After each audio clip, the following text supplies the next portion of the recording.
Alright, today guys, I'm going to be doing at least one side of the truck, probably driver's side, U-joint and the shock, and then maybe the other shock as well. Yeah, because there's been vibration for quite some time from the other side, from the side with the front U-joint, so let's get her started and move her and park her. Oh, it was a little struggle to start there. It is getting colder though. It's only November, surprisingly. Well, let's let her warm up a little bit and then move her. So I think there's a little bit of an oil leak somewhere inside. It's not too bad. It only smokes like this when I haven't started it in a couple of days. There's the back pressure valve.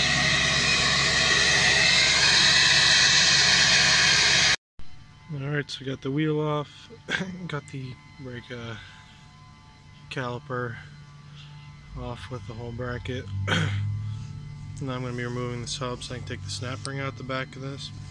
And then I'm going to be probably turning the wheel to get to the hub bolts, easier to pull it out. Just for reference, with this manual locking hub, there's a snap ring holding it in place here in this little groove. Some models have the snap ring on the outside with the auto hubs, and there's this spot is for like a little seal, little rubber O-ring, but in the manual hub case it has this snap ring in there. I think it's called a snap ring. So sorry my dad's using a leaf blower. So once you get that hub out, there's a C-clip in there that you're going to need to take out. Luckily I bought a new C-clip remover, so hopefully it doesn't just snap, and it actually will get it out for me. There's a little nut washer, like a washer and a nut looking washer thing on there. Make sure you get those in the correct order. And having one of these sets is really nice.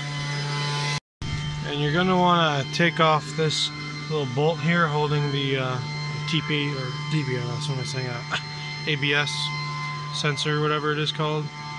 Just because when you take this hub off, it'll want to come and pull everything down, so I'm going to have to cut this zip tie so it doesn't yank the brake caliper. And then I'm going to cut that and get these things out of the way. Make sure you pop these out of their holders just so that it doesn't pull anything when you're doing it. So what I usually do is turn the wheel all the way to one side so I can get to the where is it? There's one nut. There's another nut up top and they're hard to see without light.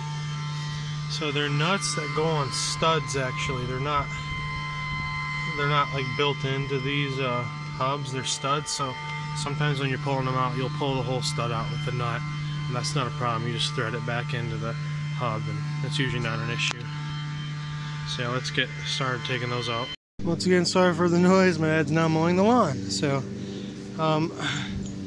all the studs and nuts came out. They all came with the nuts stuck on them.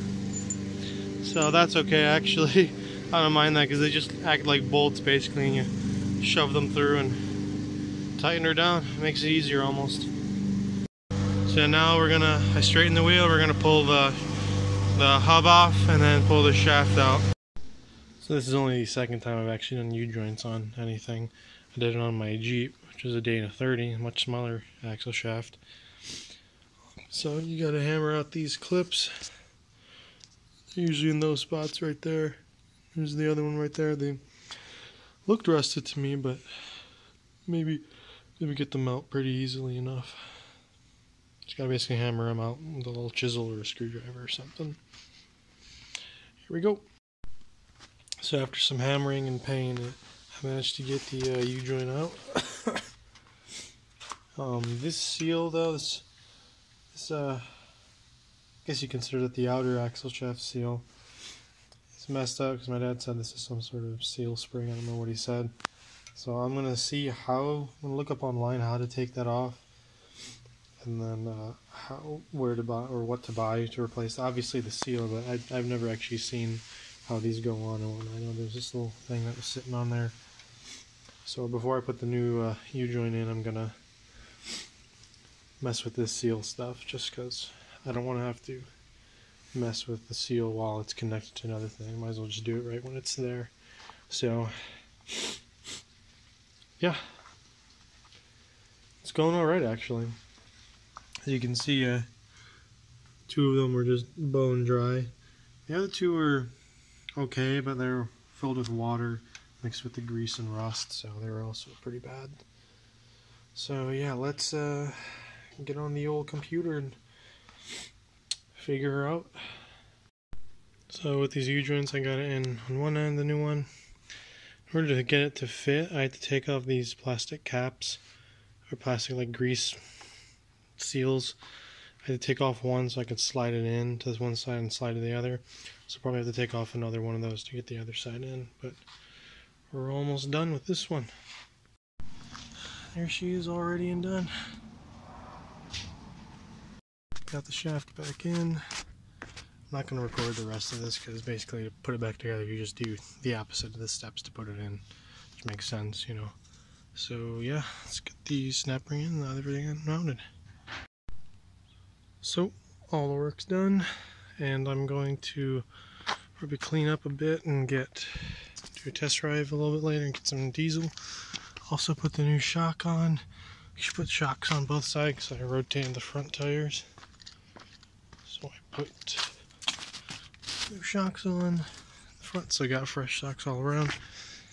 And we'll see if my crappy vibration's gone away.